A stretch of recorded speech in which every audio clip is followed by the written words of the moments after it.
Terwujud. Bisa ya, gampang ya.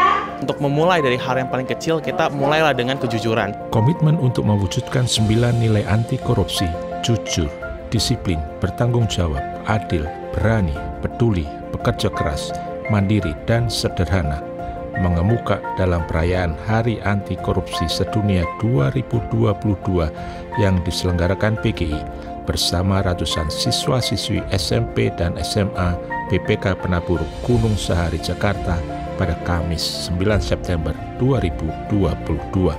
Sengaja memilih BPK Penabur, kita mau mencoba untuk menangkap segmen anak-anak dan remaja, karena dari situlah kita akan melihat bibit-bibit yang terbaik bagi bangsa kita ke depan.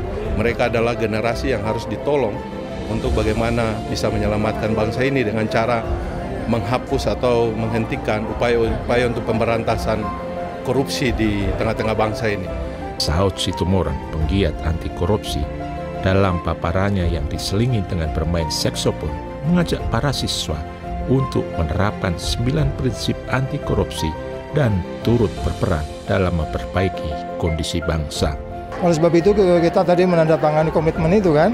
Saya ikut sebagai bagian anti korupsi untuk kemudian mendorong menilai merawat nilai yang 9 tadi itu, mulai jujur, peduli, mandiri, tanggung jawab, berani, sederhana, dan adil. Itu nilai-nilai yang perlu digariskan, dan kita juga sudah menyebutkan kepada anak-anak mereka harus mulai dari yang sangat sederhana. Kalau main game jangan pakai cheating. Kalau memang nggak ada bikin SIM nggak lulus, sampai kapan kita harus berani tidak menyuap, dan itu terus dimulai.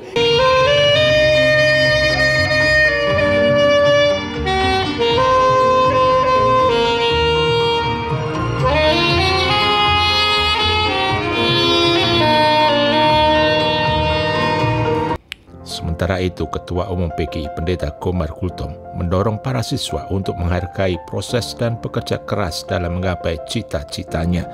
Sedangkan Pendeta Lenta Simbolon dari bidang keesaan dan pembaruan gereja PGI mengajak para siswa menerapkan 3 nilai revolusi mental, yaitu integritas, etos kerja, dan gotong royong dalam kehidupan sehari-harinya. Peringatan Hari Anti Korupsi Sedunia yang baru pertama kali diselenggarakan di Sekolah BPK Penabur Gunung Sahari ini mendapat sambutan hangat dari Yayasan BPK Penabur dan sekolah. Saya melihat sinergi daripada kerjasama dengan PGI, juga ada Pak Saud yang mantan daripada Wakil Ketua KPK. Saya melihat di dalam motivasi anak-anak kami yang ada di BPK Penabur itu adalah baik. Saya pikir kerjasama ini bisa diteruskan untuk kedepannya. Saya pikir ini acara yang bagus, sehingga anak-anak kami, khususnya SMA 3 Penabur Jakarta, bisa belajar sejak awal bagaimana pemahamannya tentang penanggulangan korupsi. Akhir acara ditandai dengan penandatanganan komitmen bersama menerapkan 9 nilai anti korupsi. Para siswa pun berjanji untuk melaksanakannya dengan kesungguhan. Saya bakal ngejalanin seperti contoh-contohnya itu tadi, kayak dari hal-hal kecil di sekolah, kayak tidak mencontek, terus bisa lebih menjadi role model positif di sekolah-sekolah ini juga. Membantu aku dan teman-teman semua untuk lebih mengerti lagi kayak apa aja yang harus kita lakukan untuk bisa menjalankan nilai-nilai supaya kita bisa menjadi generasi anti korupsi untuk Indonesia ke depan.